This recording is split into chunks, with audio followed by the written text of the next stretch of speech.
Léa, cette semaine, tu n'as pas été au cinéma. Tu as préféré ouvrir la saison des films de Noël. Ah oui. Ah, ta phrase est finie ? Non, je pensais que tu allais dire que j'ouvrais la saison des films de Noël à la con.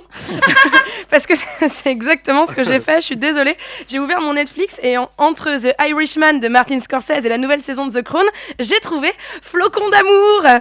Donc le titre français est complètement ridicule, mais correspond peut-être bien à l'esprit du film, finalement. Alors ça parle de quoi ? D'amour, j'imagine.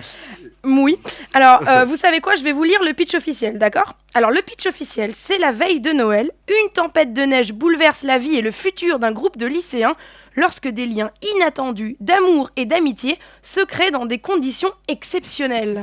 Et qu'est-ce que tu as vu, toi ? Alors moi, j'ai vu plein de gamins, sans lien entre eux, faire plein de trucs hyper banals en cette veille de Noël, organiser une fête, aller à une fête, être serveur dans un fast-food, prendre le train pour aller voir sa famille. Et je n'ai vu ni conditions exceptionnelles, ni tempête de neige. Je sais pas, elle a peut-être été coupée au montage. Et ces ados, donc, c'est des ados qui se pécho, en fait. En vrai, ça pourrait être le 22 août que ça change rien.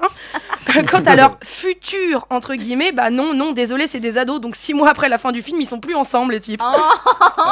Du coup, est-ce que je te demande vraiment ton conseil, du coup ? Ah mais oui, mais en fin de chronique, comme d'habitude, non ? Ah ok, non, je pensais abréger les souffrances de Netflix.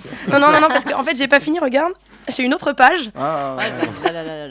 Donc moi, avec un pitch pareil, je m'attends à une tempête de neige digne d'une fin du monde. Je m'attends à un parcours initiatique pour chaque personnage, du danger, des frissons, de la passion, des enjeux. Bah non. Alors, je demande pas à Netflix d'être au niveau des films de Noël qui ont marqué ma génération, hein, les Maman, j'ai raté l'avion, La course aux jouets, Miracle sur la 34e rue. Mais enfin, l'ambition de Netflix est quand même restée coincée dans la cheminée, là. Hein.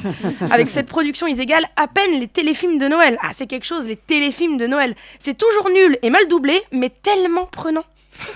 On a envie de savoir que le provincial Jake va finir avec Kate, celle qui ne le regardait pas à l'école, qui a fait carrière dans la mode à New York, mais qui revient dans la petite bourgade pour s'occuper de son papa malade.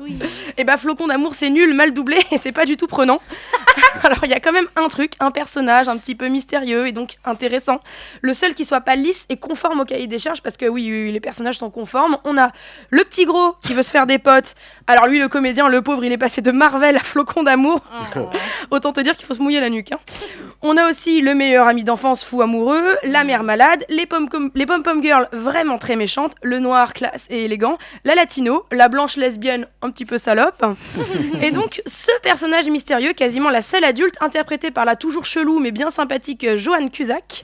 Et bah c'est con, ce personnage n'a ni début ni fin, on dirait qu'il a oublié d'être écrit. Alors moi j'ai pas lu le roman dont est adapté ce film, donc si nos auditeurs l'ont lu, je veux bien savoir si le même sort lui est réservé sur papier. Bon alors je te pose la question uniquement parce que c'est un petit peu le gimmick en fin de chronique ciné. Et parce que j'ai une super chute aussi. Okay. Alors ton conseil pour Flocon d'amour ?